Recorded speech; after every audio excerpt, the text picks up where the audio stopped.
Yesterday, I released an article that sort of delved into the topic of cynicism and North American Counter-Strike. And sort of that article, I sort of try to lay out what I think is sort of a problem. It's sort of weird talking about this because I sort of have to make these like broad generalizations about the scene and like criticize it in like the general tone. I'm not calling out anyone specifically. This is just sort of what I've noticed and what sort of I've been frustrated by. I just think that this tone of cynicism has increasingly become a part of the discussion. Or I don't know if it's increasingly become a part of the discussion, but I've noticed it more, and I've been contemplating it more. Um, and there's been real problems in the North American scene, real underperformances, and breakups and personality conflicts. And you see with the Stanislaw thing recently, that's still somewhat a part of the scene. You have to infer that's sort of a personality conflict or something going on there. I don't know what happened. I don't have any insider information on that. But yeah, just sort of, so there's problems, and you can be realistic about those problems. But I think that cynicism has become so ingrained in the discussion of North American Counter-Strike that it's become hip and chic and cool to shit on North American Counter-Strike, NACS, this conflation with NA and like bad or failure or something like this. And yeah, so I just think that can be a problem because if being cynical is cool, then I think there's a fear to move on to this sort of this ledge of optimism, this sort of scary part where you're like, no, this team is going to be great, or what's really great is this player. He's going places. He's this great talent, like Stewie 2K coming into his own as a player, and even he's had his struggles as an in-game leader, but he's taken on those responsibilities. And then Stanislaw, obviously, taking on in-game leading responsibilities and sort of exceeding expectations, greatly exceeding expectations on that front. And you sort of had now this new Team Liquid team that looks very promising. There's realistic reasons to be excited about North American Counter-Strike, but that's sort of been like, I don't know, it doesn't seem it seems almost taboo to be excited about it. It seems uncool, like you really have to put if that's that maybe it's my personal feeling that, you have to put yourself out there to be enthusiastic about NACS and how weird that is, because you see, enthusiasm about all these super teams right now, and that's plenty accepted, and you should be excited. Those are exciting teams. That's just the right sort of attitude to take. It's the proper perspective, right? So yeah, I've just been thinking about this topic. It's been a day since I released the article, and it's still on my mind. So I thought I might as well create this recording because I was still thinking about it.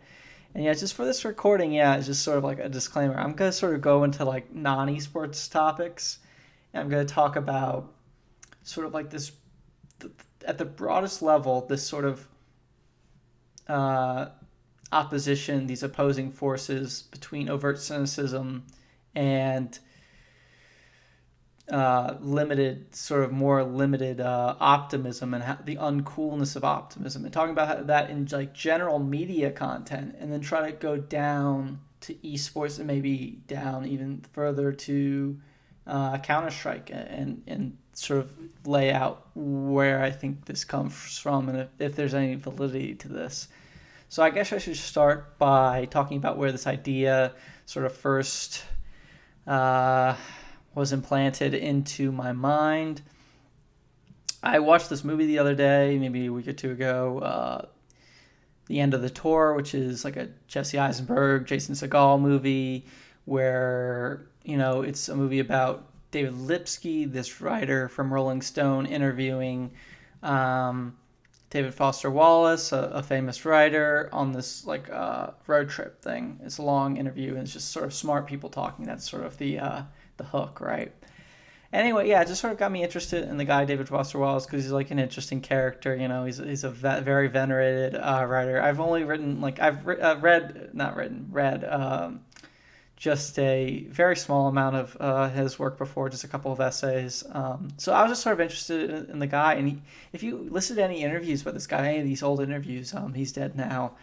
Um, this idea of cynicism and the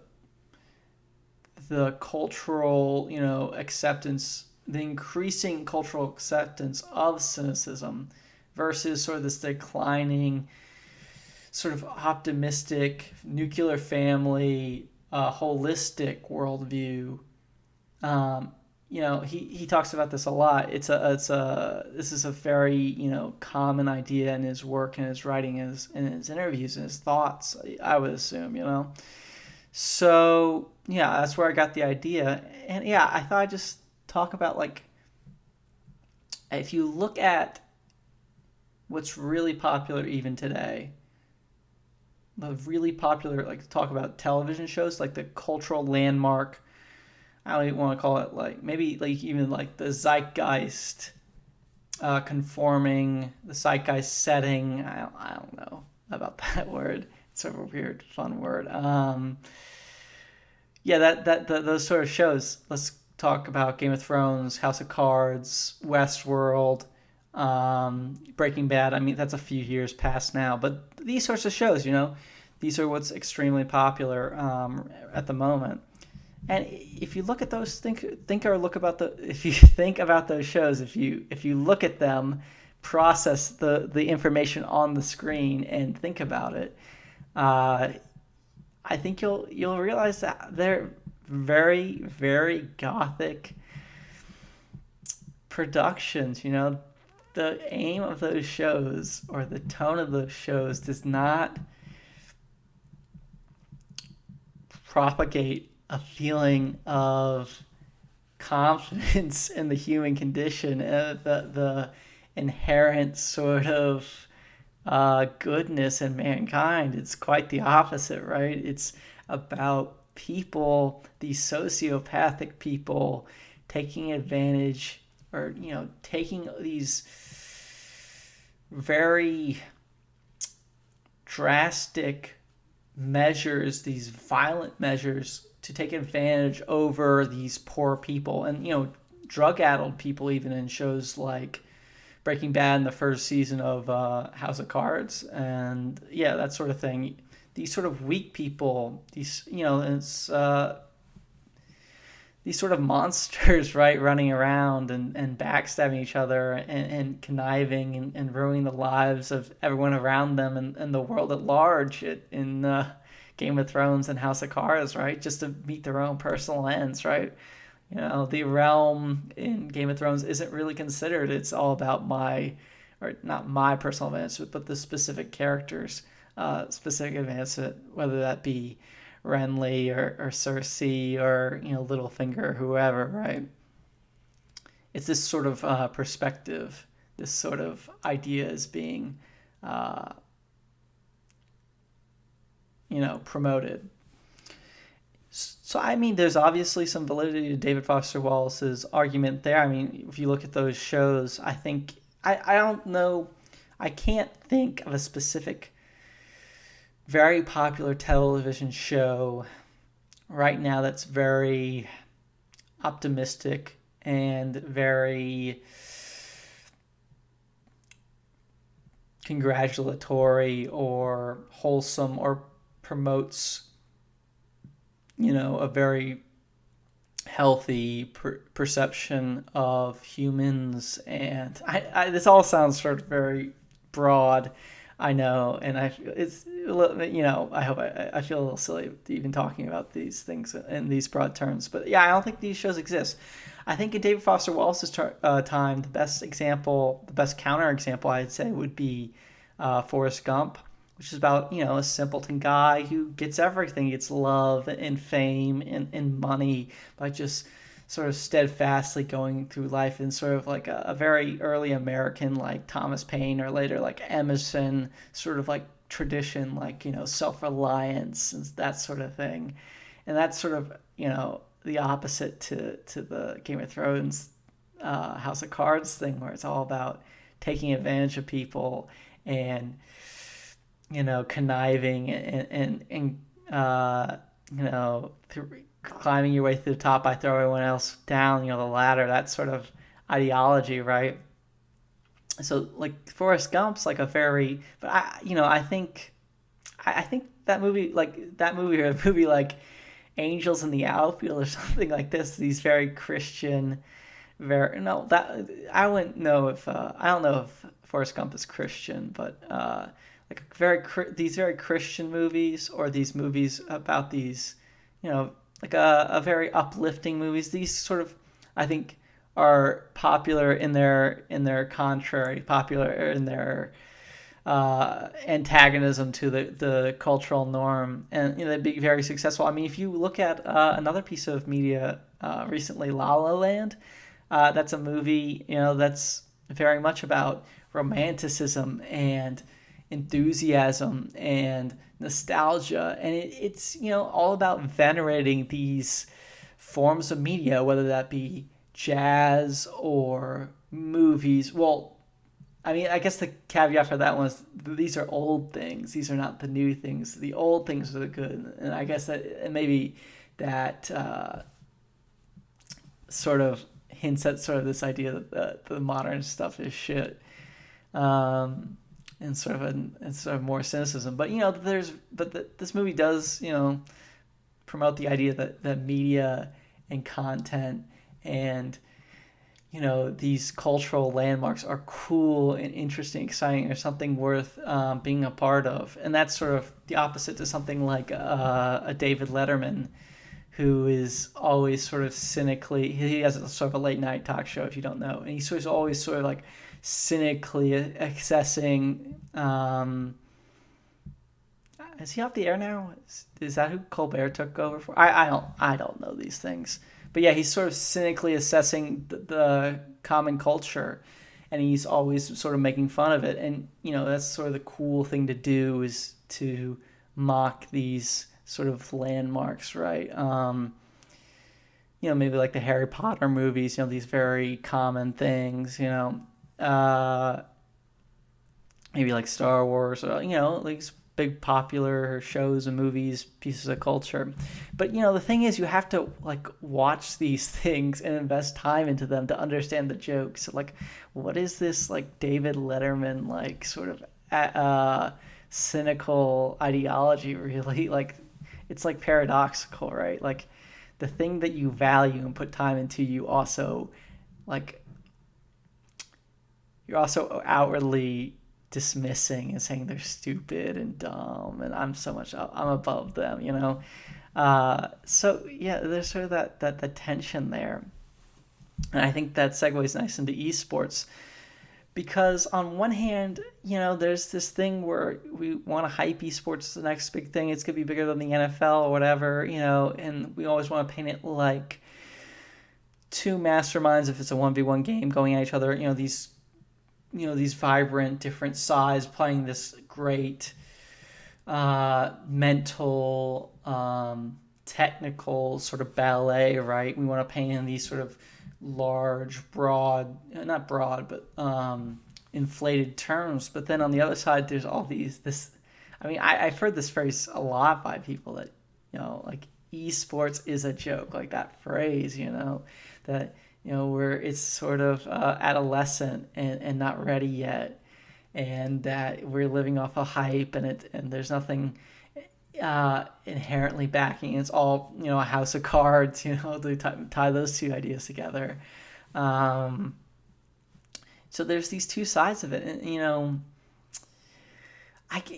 could talk about whether or not it's all hype or it's real. I get frustrated when people talk about it as like two grandmasters going at each other. It's like, and they want to say like words like genius and like once in a generation like minds and stuff like this. I mean, sometimes you're very disappointed by sort of these pro players who you think are geniuses. I think I actually haven't read this anime, but I was told this story by a friend. I'll just sort of repeat it. Like, there's this guy in Smash Brothers, Mango. I think he plays for C9, and he's sort of like the highest, most venerated, like, of the five gods, of the five greatest players of Super Smash Brothers Melee.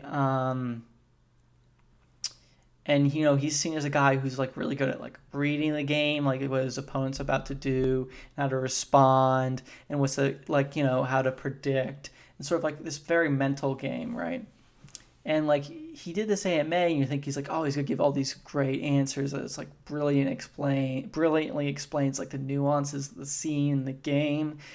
And then like my friend read it, and he was just so disappointed. It was like monosyllabic word after monosyllabic word, and poor grammar, and like very flippant answers, like 5-word answers. And he just so disappointing. He talked about this very specific thing where like this his rival, who sort of has like an opposing personality, but it's also like one of the five gods, Hungry Box, um, asked a question, and he sort of gave this long thing. It's like these two players have a feud, and like he was trying to ask him like why doesn't Mango respect him, and like can they get over the sort of their past beefs, and like maybe it'd be better. Yeah, I don't know, like heartfelt sort of a question, like trying to sort out their relationship, like and like maybe like the final question posed to Mango was like, so why don't you respect me, or something like this, after this like sort of mini paragraph. And Mango's response was something like, cuz you suck, lol. Like lowercase c-u-z space u, the letter u, space s-u-c-k space lol. Yeah, like no not comma lol, of course, just lol. Yeah. So that's so disappointing, right? That you think this guy is just like this brilliant guy is not taking things very seriously, or not really maybe being introspective and deep and intellectual about sort of these conflicts, right? He's sort of taking a very flippant, unsophisticated approach to his answers and to the way he communicates, which is, it sucks. I think Thorne makes this joke sometimes, where he says like, yeah, sometimes a player is really amazing, but he's just a 19-year-old socially awkward Swedish boy. Like sometimes as a person he's just not that interesting, and that's a thing. They're not these geniuses. They're very good, these very specific things, and maybe they understand this game better than anyone, or not maybe better than anyone, but on a very high, very intricate level, and they have very intuitive understandings of things. But maybe they might not be the most interesting people. They might not be geniuses. They don't even have to be smart to have like a very intuitive understanding of the game. But okay, so that's sort of the optimism side. But talking about cynicism, yeah, I do get frustrated as well when people, like the sort of like, everyone gets frustrated with this. It's not just me, of course. But when like you have someone like Callan Cowherd going like, oh, they're just burger eaters typing on keyboards in the basement, right? I mean, that's so ridiculous that there's these opposing people who are dedicating, or not dedicating their lives. That's maybe a bit extreme. That are putting a massive amounts of time and effort into learning these very specific skills, and they're going against each other and clashing in these high stakes, highly watched spectacles, and you're really getting to see like the fruits of people's efforts, and the essence of competition. So that's so disappointing that people want to characterize it this way. But it's hard for me to say in esports specifically, because there's this problem. The outside wants to demean it and say it's shit, and it's just people pressing keys. And then there's some interesting people who will point out like the very real problems with the scene and the issues in the game and stuff like this, versus like these people who I think, well, the laziness of it sometimes, the maybe I don't know if it's fans, sometimes it's just like shit writers or shit commentators who just want to always put it in these very way too hype, way too inflated terms, like this is, this is like, I don't know, like what you want to say, like Hitler versus the Allies. No one would ever make that comparison. No, because no one would call someone Hitler. This is like the next great, people. I'm trying to think of an example of something people say that is so ridiculous. A clash for the ages. Like that phrase really frustrates me. Like the ages, like I don't know. Sometimes it's just way too hype, right? But okay. So I don't know how I come down on esports specifically if it's too hype or too cynical. But let's talk about Counter Strike. So when you talk about this specific didac, cynicism versus optimism, hype versus underinflation. I don't know how to what, another synonym for that one, but yeah, for Counter Strike specifically, I think you're gonna think of the first thing that comes to mind is gonna be the like Yole Noobs incident with at the Northern Montreal. That sort of whole thing with Smiths. I was blanking on his name there for a second. For some reason. But yeah, anyway, that sort of controversy where all these players are saying that like analysts are too negative and they don't value the players and they don't give them the respect they deserve. But analysts are saying like, no, we have the right to criticize things, and Smiths is underperforming, so we have the right to say that that he is, and Yole, they're not calling him a noob with the Yole News thing. That's a callback to a post that Smith himself made, So, that's sort of controversy sparked things, and I think you point some people because of that discussion they sort of intuitively associated that with Richard Lewis and Thorne, who are like two people who are very openly cynical, not cynical at times, but very openly critical, very critical. I mean, I think Thorne is the most vocal critic of players there is in the scene. But at the same time, Thorne also will write some of these biggest, most